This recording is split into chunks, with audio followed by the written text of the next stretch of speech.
چاته مه کوه زما د صادقۍ خبرې په خپله خانده کلی کور راباندې مه خندوه ورسه رقیب ته خبر ورکوه آزاد ګرځه اوس تا چې د چا څخه خواړې هغه دنیا پرېښوه پر سره ټرګو باندې چې ګرځې نو احتیاط کوه لږ د هغې ظالمې ښځوانۍ تر خاورو لاندې کوي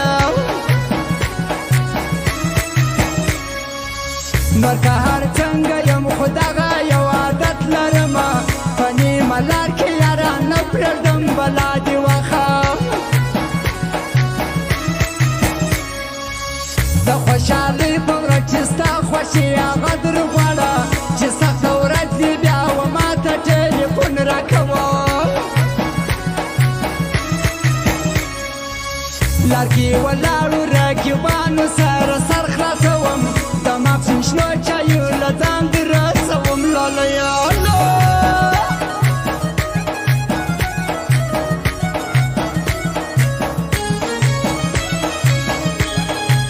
او فرمایش د جان محمد شاهین او حکمت درمان بولدک والا دغه فرمایش دي مست مست یې واوره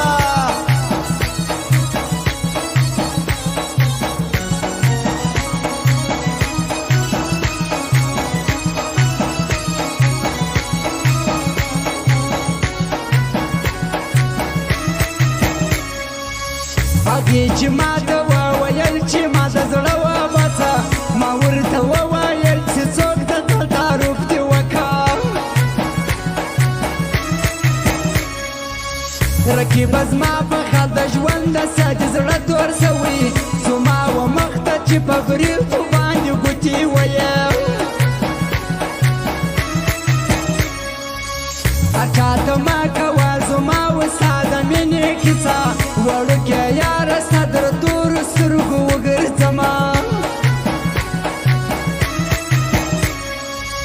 اندو بیا ګوړې دا په چا باندې منې ملګرو دا خلک وایي چې پردیس سناولا یار نه لري پر پاکه خاوره باندې کړي ما بې شماره سجدې افغانستان زه څنګه یار کم ستی مازغه خراب دي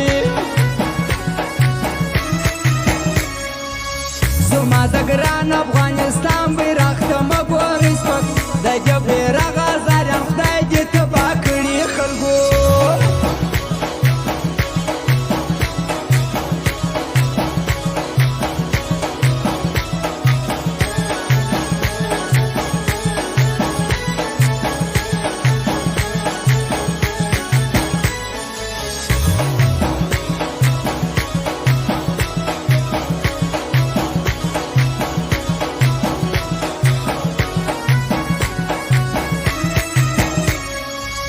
په دغه وجه وروبل پر رقیبانو باندې حکمت درمان سره اخیستي و جانان تصویران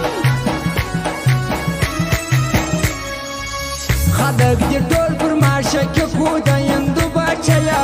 ما درته وویل چې خلک وي بیا چوپ درېږه ستا پر ښایست باندې تباه کله دا ښکلې ځواني د جان محمد شاهین ازار وهلې نه بسې ښار رقیبه ته که زور لرې نو راسه سر مې پرې که مغروره سر مې خدای را لاندې چاته نه ټیټېږي د کام پر ننګ چې د منظور پښتون پر څنګ باندې ځم خلک مې ځکه پر پړونې وستا غونه هږدې ما ګلالې افغان د تا سره راستي کوله لمړ د یاره تا په نیمه لار کې پرېښوم اوس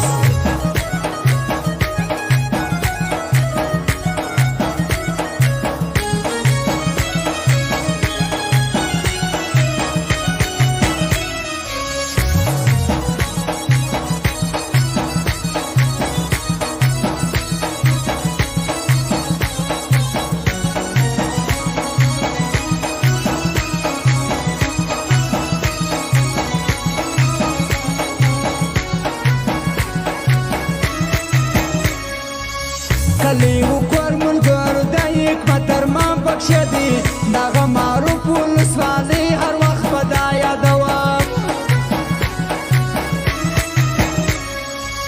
د کلي ټول راکبان ولاړ دي ولالیه د جان محمد شاهین وږه باندې لاسونه کښېږده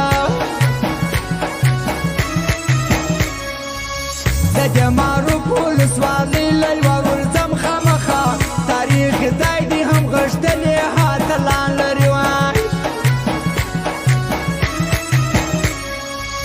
ستا د ښایست سره نشه یې دا د بل مزدوري د باچهي ویل